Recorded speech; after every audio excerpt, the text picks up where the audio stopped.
ایک عورت جس کا شوہر شادی کے 4 سال بعد فوت ہو گیا، اس دوران اس کی ایک بیٹی اور ایک بیٹا تھا۔ اس نے کام کرنے اور اپنے بچوں پر خرچ کرنے کا فیصلہ کیا اور دوبارہ شادی کرنے کے بارے میں نہیں سوچا۔ فجر کی نماز کے بعد وہ سبزیوں اور پھلوں کے لیے منڈی جاتی تھی اور صبح سویرے اپنے گھر کے دروازے کے سامنے فروخت کرنے کے لیے ایک مقدار خریدتی ہے۔ وہ اسی حالت میں اس وقت تک رہی جب تک کہ اس کی بیٹی پرائمری اسکول کی 6ٹھی جماعت میں نہیں چلی گئی اور اس کا بیٹا اسی اسکول کی 4تھی جماعت میں تھا۔ ایک دن دھوک بازار سے آنے کے بعد وہ اپنے بچوں کے اسکول جانے سے پہلے ایک لذیذ کھانا بنانا چاہتی تھی، چنانچہ اس نے کھانا گیس کے چولہے پر رکھا اور وہ سبزیاں اور پھل بیچنے چلی گئی جو وہ لائی تھی۔ 1 گھنٹے بعد اس نے اپنے اپارٹمنٹ کے دروازے پر بلیوں کی میاؤں کی آواز سنی تو وہ بیچنا چھوڑ کر بلیوں کو پانی دینے چلی گئی اور اس وقت گھر میں گیس کی بو آ رہی تھی، چنانچہ اس نے جلدی کی اور چولہا بجھایا۔ جب اسے معلوم ہوا کہ کھانے میں جو پانی تھا وہ بہہ چکا ہے اور چولہے پر آ گیا ہے، اس نے اللہ کا بہت شکر ادا کیا۔ جب اسے معلوم ہوا کہ اس کے بچے بچ گئے ہیں، پھر انہوں نے ناشتہ کیا اور وہ اسکول چلے گئے۔ ماں بیٹھی اللہ کا شکر ادا کر رہی تھی کیونکہ اگر وہ بلیوں کی آواز نہ سنتی تو اس کے بچے خطرے میں پڑ جاتے۔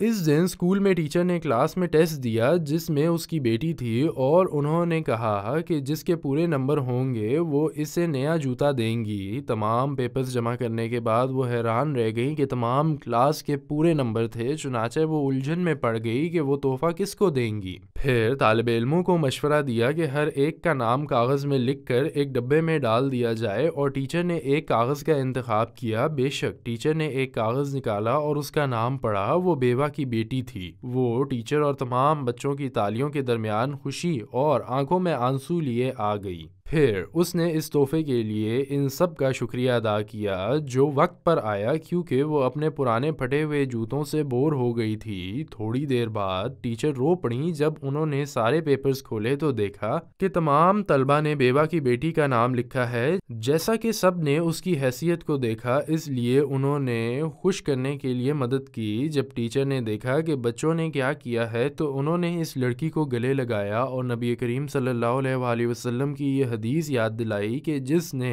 کسی یتیم کے سر پر مسح کیا اور اللہ کی رضا کے سوا اس کو مسح نہیں کیا تو اس کے لیے خیر ہوگی، ہر ایک بال کے بدلے جس پر اس کا ہاتھ گزرتا ہے۔ اس لیے ٹیچر بیٹی اور اس کے بھائی کے ساتھ ان کے گھر گئیں اور ان کی والدہ سے ملاقات کی۔ پھر انہوں نے خاندان کی مدد کرنے کا فیصلہ کیا۔ ماں ٹیچر کے شوہر کی فیکٹری میں کام کرتی تھی۔ اس نے اور اس کے شوہر نے بچوں کی پرورش کی۔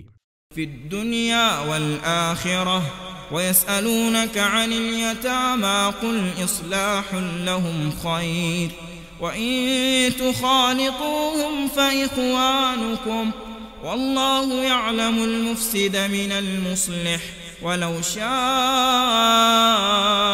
اللَّهُ لَأَعْنَتَكُمْ إِنَّ اللَّهَ عَزِيزٌ حَكِيمٌ۔